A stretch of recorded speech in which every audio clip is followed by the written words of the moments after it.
Ini jawab salamnya sudah lesu. Ini lapar atau meragukan saya sebagai penceramah? Lapar. Alhamdulillahirabbil alamin wa bihi nasta'inu ala umuri dunya waddin. Wassalatu wassalamu ala asrofil anbiya'i wal mursalin imamil muttaqin sayyidina wa maulana Muhammadin wa ala alihi wa ashabihi ajmain, amma ba'du. Sayyidina al-mukarram Romo Kiai Lukman yang saya hormati, mudah-mudahan Allah muliakan. Guru saya, sepuh kita semua, Ketua PCNU Kabupaten Majalengka yang saya hormati, mudah-mudahan Allah muliakan. Sahabat Ketua PC JKHNU Kabupaten Majalengka yang saya hormati, mudah-mudahan Allah muliakan. Aparatur pemerintahan dari atasan sampai bawahan yang saya hormati, mudah-mudahan Allah muliakan. Para tokoh masyarakat, para tamu undangan, hadirin wal hadirat rahimakumullah. Sebelum saya panjang lebar menyampaikan materi, kita memohon mudah-mudahan acara kita kali ini masuk dalam apa yang disabdakan oleh Rasulullah Sallallahu Alaihi Wasallam dalam hadis riwayat Imam Muslim. Ibu-ibu masih kondusif? Mohon izin, sudah zuhur, tapi Pak, di dalam hadis itu ada dua waktu sholat yang Nabi biasanya diakhirkan. Satu ini yang masyhur, sholat isya. Kedua, sholat zuhur. Jadi biasalah jangan ada istilah zuhur, biasa juga jam 2 sholatnya itu. Santai saja ya. Jadi dalam hadis itu Nabi sering mengakhirkan dua waktu sholat ini, sholat isya dan sholat zuhur. Tapi jangan dijadikan hobi, hanya solusi saja. Saya mohon izin sampai jam 1 saja. Oke. Saya diminta untuk menyampaikan tentang ceramah kebangsaan, karena memang Pak TNI dan Pak Polisi, kami di Nahdlatul Ulama itu disebut oleh kalangan-kalangan para peneliti sebagai kaum teks, masyarakat teks. Jadi warga NU tidak akan melakukan sesuatu tanpa ada referensinya, makanya disebut masyarakat teks. Saya di pimpinan pusat Gerakan Pemuda Ansor diamanahi untuk membuat aswaja sugih, istilah Gusmen itu. Setelah 15 tahun terakhir kita konsen bagaimana aswaja ini menjadi motor penggerak untuk menanamkan nilai-nilai kebangsaan. Kita sukses besar. Lagu Subhanul Waton dihafal sampai anak-anak PAUD. Hubul waton minal iman. Tapi pakai to ya Pak, jangan pakai dot. Kalau pakai dot itu jadi hubul wadon Pak. Itu beda artinya. Kita sukses. Sekarang saya diminta untuk membuat aswaja sugih. Bagaimana aswaja itu menggerakkan warga Nahdlatul Ulama untuk mandiri secara ekonomi dan meningkatkan etos kerja. Jadi sulitnya jadi warga NU itu Pak Kiai, jangankan ijazah, jangankan tahlilan, kaya pun harus ada dalilnya Pak. Ini repotnya jadi orang NU. Makanya kita siapkan referensi, karena 8 tahun sebelum Nahdlatul Ulama berdiri, Mbah Hasyim Asy'ari dan Mbah Wahab Hasbullah mendirikan koperasi Nahdlatul Tujar, kebangkitan para ekonom, kebangkitan para usahawan, yang nanti koperasi Nahdlatul Tujar ini membiayai keberangkatan Komite Hijaz yang berangkat ke Saudi Arabia. Dananya SPPD-nya diambil dari koperasi Nahdlatul Tujar. Ini penting sebelum nanti ke kebangsaan. Kita sering teriak-teriak Nusantara milik kita, yang mengelola entah siapa. Memang Nusantaranya milik kita, tapi yang mengelola dan yang menikmatinya bukan warga NU. Ini kesadaran warga Nahdlatul Ulama di usianya yang besok 1 abad. Warga Nahdliyin harus sadar bahwa Nusantara ini adalah warisan para kiai-kiai kita, warisan guru-guru kita. Implementasi dari hubbul waton minal iman adalah ikut mengelola Nusantara yang manfaatnya disalurkan sebanyak-banyaknya untuk kemaslahatan rakyat. Ini penting. Tapi karena temanya kebangsaan, kita bicara kebangsaan dulu lah. Imam Ibnu Jarir At-Tabari dalam tafsirnya Al-Jami'ul Bayan, beliau menyuguhkan sebuah asbabun nuzul dari surat Al-Qasas ayat 85. Ini juga diriwayatkan oleh Al-Bukhari dalam sahihnya. Ibu bapak, ketika Nabi hijrah dari Mekah menuju Madinah, Nabi istirahat sejenak di Zuhfah, di asbabun nuzulnya. Beliau istirahat sejenak, lalu beliau melihat pertigaan menuju Makkah. Beliau berdiri menatap dengan penuh kesedihan kemana jalan itu menuju. Ke Mekah Al-Mukarramah, tempat kelahiran beliau. Tidak terasa air matanya meleleh.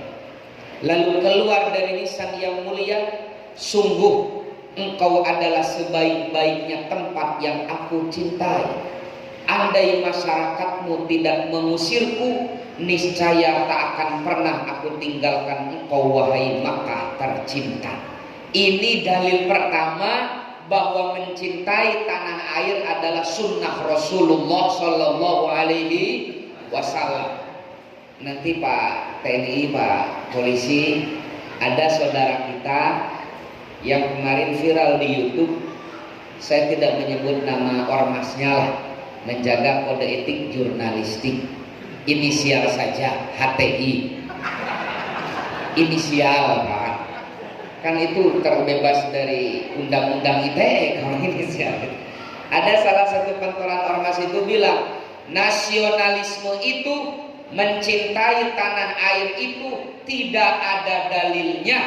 Bahkan mencintai tanah air itu adalah ta'assub, asobiyah yang membuat umat menjadi lemah. Anda cek di YouTube-nya ini. Lalu saya jawab, kepada Kiai NU itu jangankan dalil mencintai tanah air, dalil ngerokok kita punya Pak. Tapi gak akan saya sampaikan hari ini ya. Salah satu dalil mencintai tanah air ini asbabun nuzul dari surat Al-Qasas ayat 85 ini. Lalu setelah Nabi bilang, sungguh engkau adalah sebaik-baiknya tempat yang aku cintai, malaikat Jibril turun membacakan wahyu surat Al-Qasas ayat 85 ini. Innallazi faradha 'alaikal Qur'an laradduka ila ma'ad.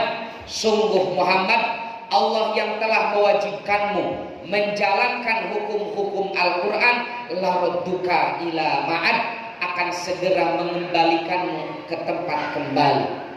Ikrimah, Maqatil dan Mujahid menerima riwayat dari Ibnu Abbas bahwa ma'ad, tempat kembali dalam ayat ini adalah Makkah Al-Mukarramah dengan futuh Mekah beberapa tahun yang akan datang. Jadi kalau kita mengikuti penafsiran Ibnu Abbas itu begini, sungguh Muhammad, engkau jangan berkecil hati, Allah akan segera mengembalikanmu ke Makkah.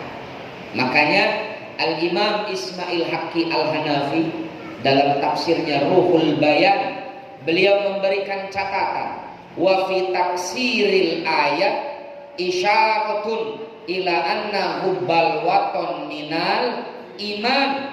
Dari tafsir ayat ini ada isyarat bahwa mencintai tanah air adalah bagian daripada iman. Lalu Nabi semangat melanjutkan perjalanan menuju Madinah. Begitu Nabi sampai di Madinah Pak, di Madinah sedang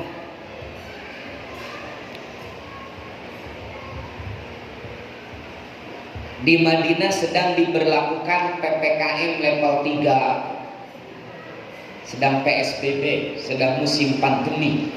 Para sahabat banyak yang terpapar virus.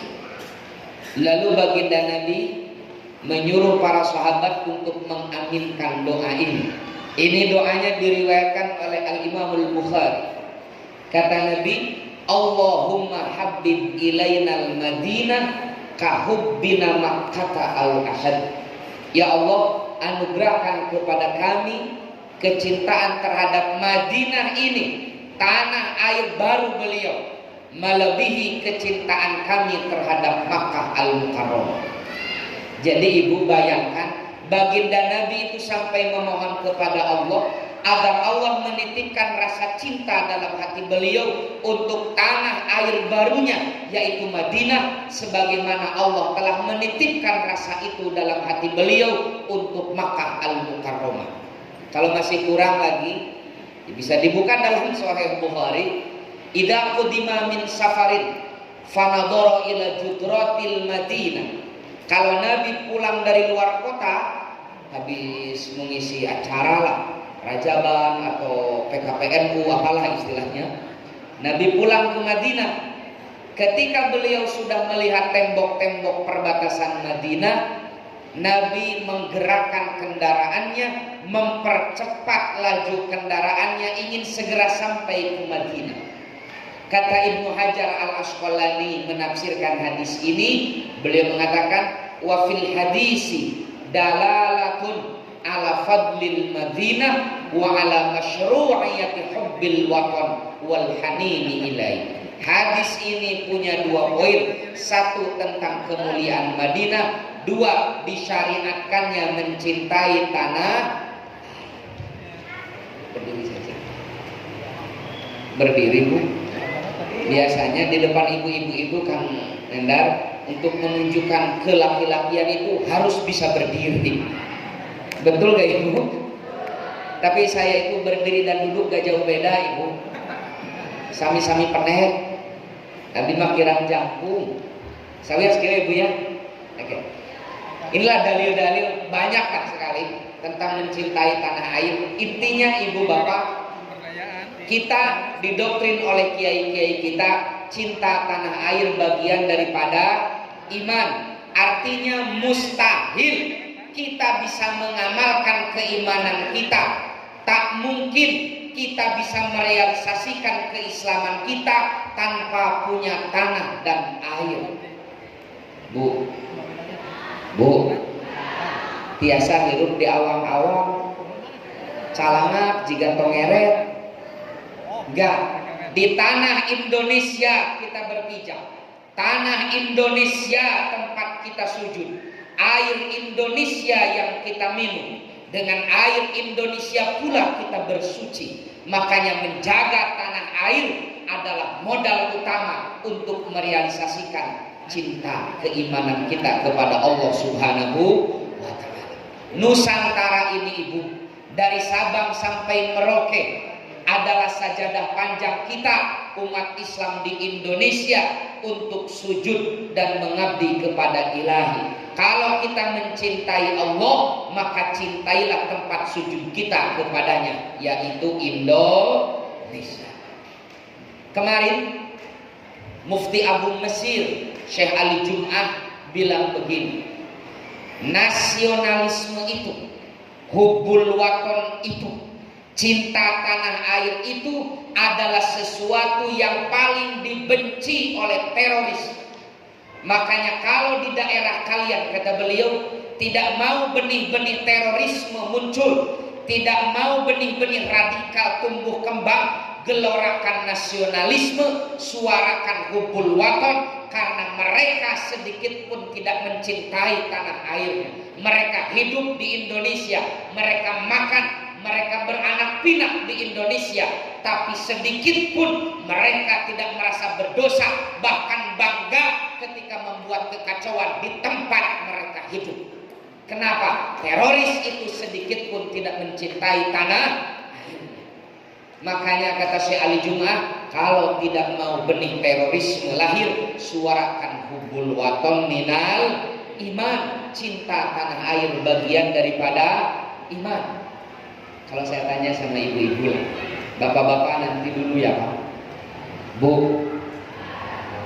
ayah ibu-ibu teh cinta ke Indonesia nama lempeng. Bu cinta ke Indonesia asok ngaduakeun Indonesia tong bohong. Ibu cinta ke Indonesia nya cinta asok ngaduakeun Indonesia nyata ngadoa abdi nabi halalika wa anharomika. Bagaimana kita mendapatkan rizki yang berlimpah kalau tanah air tempat kita hidupnya tidak aman? Makanya Nabiullah Ibrahim memberikan teladan bagi kita.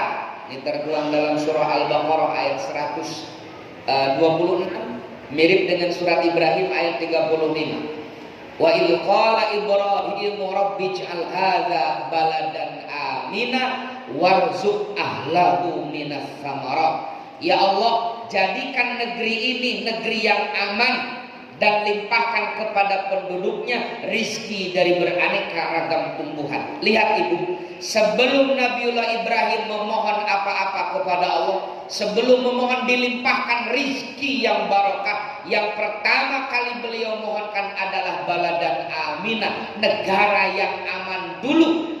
Karena dengan negara aman ibadah akan nyaman, dengan negara aman belajar akan nyaman, dengan negara aman bisnis akan nyaman, dengan negara aman poligami aman. Kuncinya negara aman dulu. Kata Imam Thohir Ibnu Ashur, ini saya sengaja kutip Al-Quran dan tafsirnya karena kebetulan ada senior saya, kakak seperguruan saya, Kang Gus Nendar, sesama LC alumni Ciputat. Beliau di tafsir hadis, saya di akidah bersahabat dulu itu. Ini untuk menunjukkan kepada beliau bahwa juniornya ini mampu untuk dibanggakan. Kata Imam Thohir Ibnu Ashur dalam tafsir beliau At-Tahrir wa Tanwir, ketika menafsirkan surah Al-Baqarah ayat 126 ini, kata beliau, doa ini masyhur dari Ibrahim, tapi sejatinya inilah doa setiap para rasul untuk negaranya. Tidak ada seorang nabi pun yang tidak mencintai tanah airnya. Semua nabi mencintai tanah airnya. Semua nabi berdoa yang terbaik untuk tanah airnya.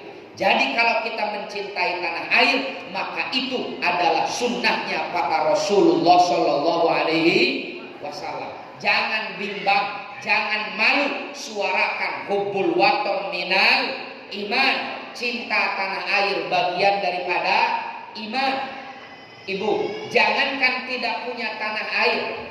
Awal tahun 2019 PBNU mengadakan seminar internasional.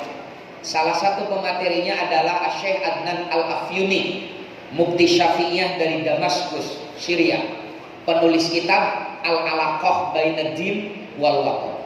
Setelah selesai seminar, saya sowan sama beliau, ngobrol. Kata beliau, bersyukurlah kalian wahai saudaraku bangsa Indonesia, karena kalian hidup di negara yang aman, sehingga kalian bebas mengamalkan ajaran agama tanpa was-was.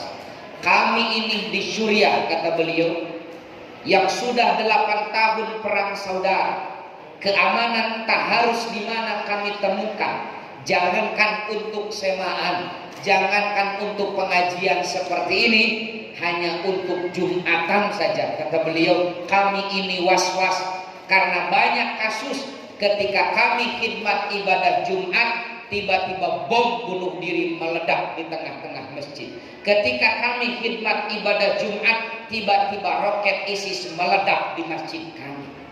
Jadi Pak, di Suriah itu karena negaranya tidak aman, mau Jumatan saja takut, sulit, takut, was-was.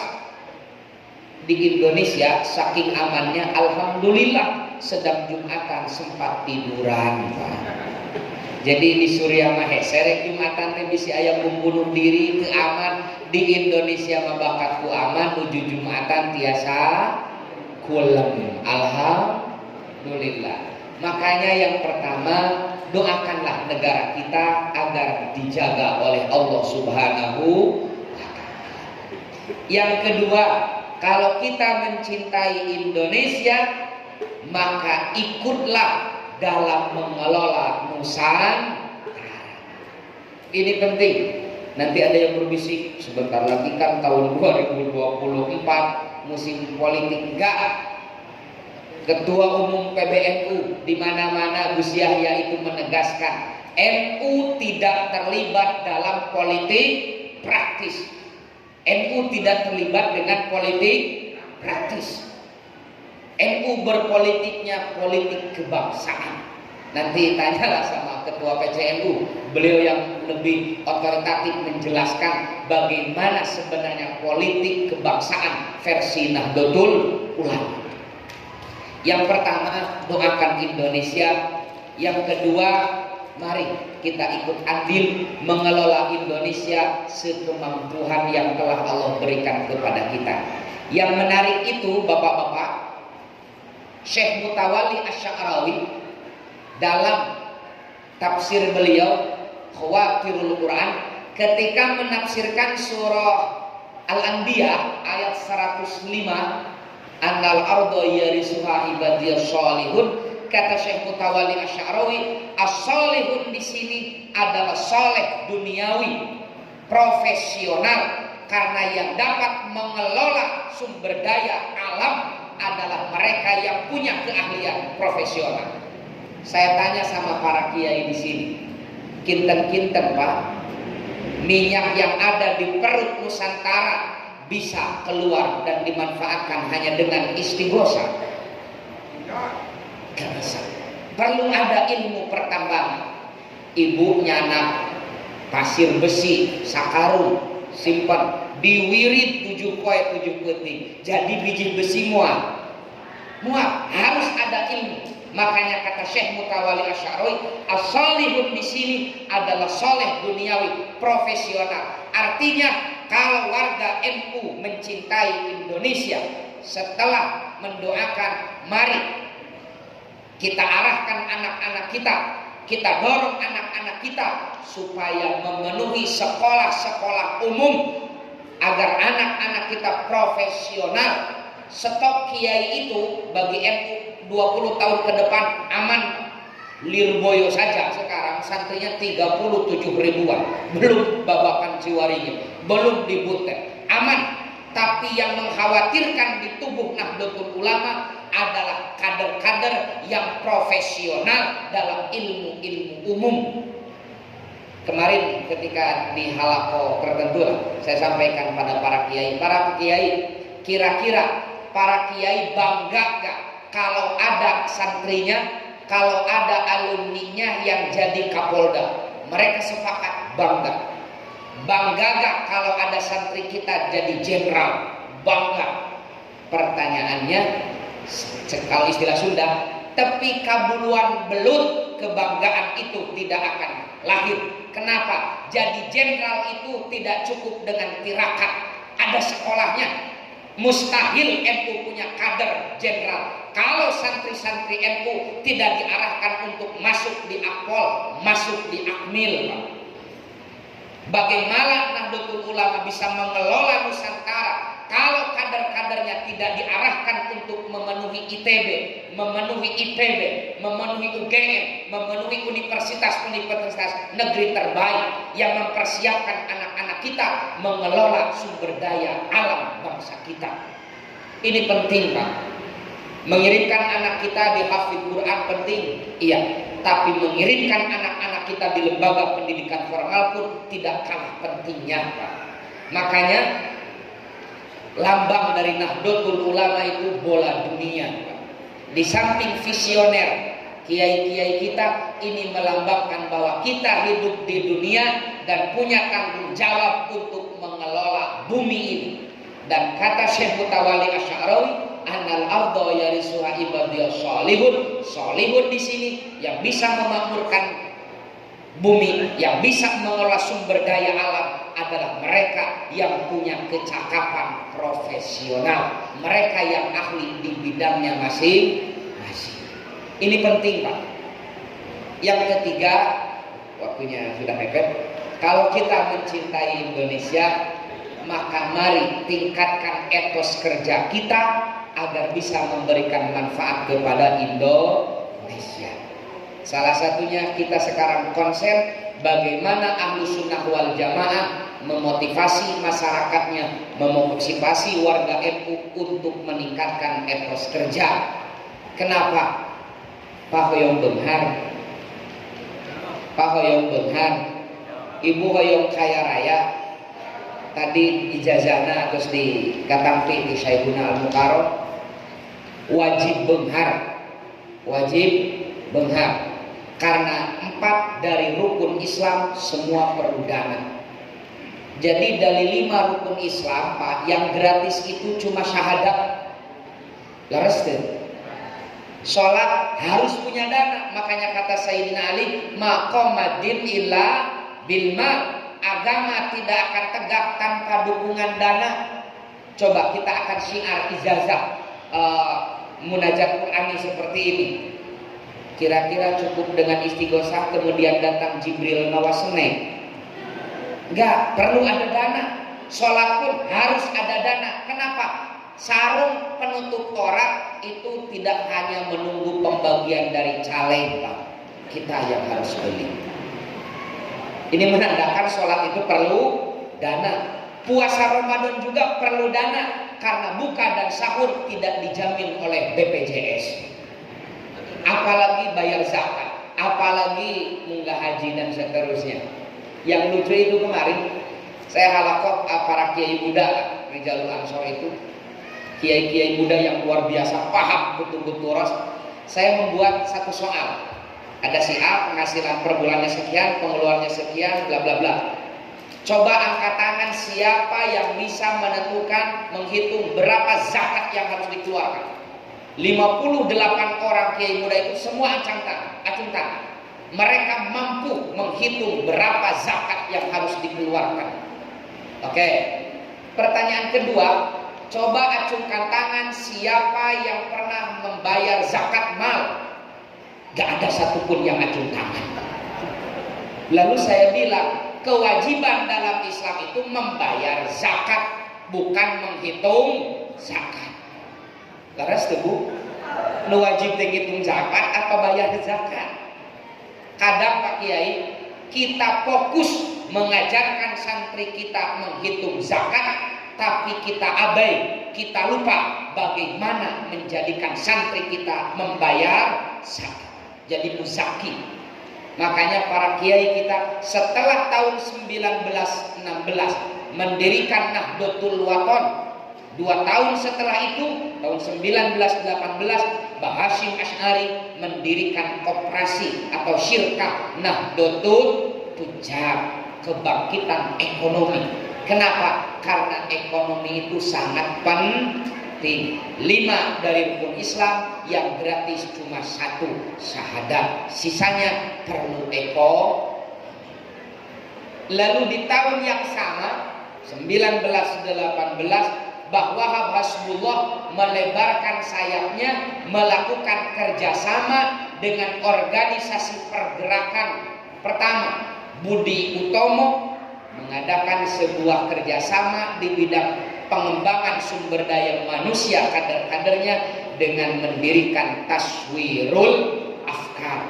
Jadi alumni Nahdlatul Wathon, santri-santri NU bergabung dengan orang-orang Budi Utomo, kaum intelek yang mengenyam pendidikan Belanda saat itu, bergabung dalam satu wadah Taswirul Afkar. Untuk apa? Pengembangan sumber daya manusia kader-kader kita. Jadi hari ini kalau kita mencintai Indonesia, mari kita lakukan kerjasama untuk meningkatkan sumber daya manusia kader-kader kita. Kemarin Kang Endar, kemarin saya adalah informasi untuk beasiswa S2, S3 di salah satu universitas terbaik. Ada 7 kuotanya. saya umumkan ke kader-kader di PMII, di Ansor, di IPU, di PPNU, yang daftar cuma 5 orang. Dari yang 5 orang ini yang lulus TUPAL cuma 2 orang.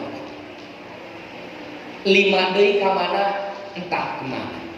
Artinya bukan Allah yang tidak sayang, bukan negara yang tidak berpihak kepada kita, tapi kita yang belum siap untuk mengelolanya. Makanya diharlah JKH yang ke-72 ini, mari para kiai tolong bimbing kami, gali dari Al-Quran, bagaimana Al-Quran itu memotivasi kami, memotivasi kita warga Nahdlatul Ulama di bawah untuk meningkatkan sumber daya manusia, untuk meningkatkan sumber daya etos kerja, untuk meningkatkan berbagai keterampilan warga NU. Kenapa? Karena satu kali lagi, negara dikelola oleh mereka yang punya keahlian. Jadi mudah-mudahan di ulang tahun Nahdlatul Ulama yang ke-1 abad besok tanggal 16 Rajab, mudah-mudahan warga Nahdlatul Ulama sadar kita sudah berusia 1 abad. Tapi kalau kita melihat komposisinya, memang mayoritas jumlah kita mayoritas NU itu, tapi yang menguasai teknologi, yang menguasai tatanan ekonomi, yang menjadi petinggi-petinggi di alat-alat negara siapa? Bukan warga NU. Ini penting kita jadikan sebagai refleksi untuk merubah mindset, untuk merubah gerakan kita menyongsong usia Nahdlatul Ulama yang genap 1 abad ini. Mari kita merefleksikan sudah sejauh mana Nahdlatul Ulama berkiprah dalam memajukan bangsa yang kita cintai ini. Itu sajalah mungkin yang bisa saya sampaikan, terlalu siang. Jadi kalau kita mencintai Indonesia, satu, naon cenah? Pohon deui. Doakan Indonesia. Kedua, tingkatkan sumber daya kita, SDM kita untuk ikut mengelola Nusantara. Yang terakhir, mudah-mudahan ini menjadi pengingat 5 rukun Islam yang gratis 1. Intinya warga NU kaum muslimin harus kaya raya. Nabi pernah berdoa, Allahumma inni a'udzubika minal kufri wal faqri. Imam At-Tabari, Imam Al-Qurtubi, Pak, ini untuk menunjukkan bahwa Nabi orang NU mah mencintai Indonesia. Tah Nabi ge cinta Indonesia, tah dalilna, tah hadisna, jadi cinta Indonesia. Kenapa? Nabi juga mencintai Indonesia. Kita geserkan, warga Nahdliyin harus kaya. Kita gali bahwa Rasulullah SAW juga kaya raya. Kata Imam Al-Qurtubi, penulis tafsir Al-Jami' li Ahkamil Quran, ada 2 dalil dalam Al-Quran bahwa Nabi Muhammad itu mustahil miskin. Nabi Muhammad itu kaya raya. Dalam Al-Quran minimal kata beliau ada 2 dalilnya. 1, Nabi haram menerima zakat. Betul gak? Salah satu pertimbangannya karena nabinya orang kaya. Kedua, Nabi dilarang oleh Allah menerima upah dari dakwahnya. Nabi dilarang oleh Allah menerima bayaran dari ceramahnya. Tapi mohon dicatat, yang dilarang itu Nabi, Pak. Ini perlu digaris bawahi. Yang dilarang itu wa wajadaka ailam fa'alna. Ya. Nanti saya kirim materinya ke Ketua PCJKH, materi tentang Aswaja Sugih. Kita tunjukkan kekayaan Rasulullah SAW menurut riwayat-riwayat sahih. Investasi Nabi itu, saya jumlah dari referensi Quran itu, jumlah investasi Nabi di unta itu, Nabi punya 6.400 unta, 6.400 ekor unta. Nabi punya investasi 10.700-an kambing.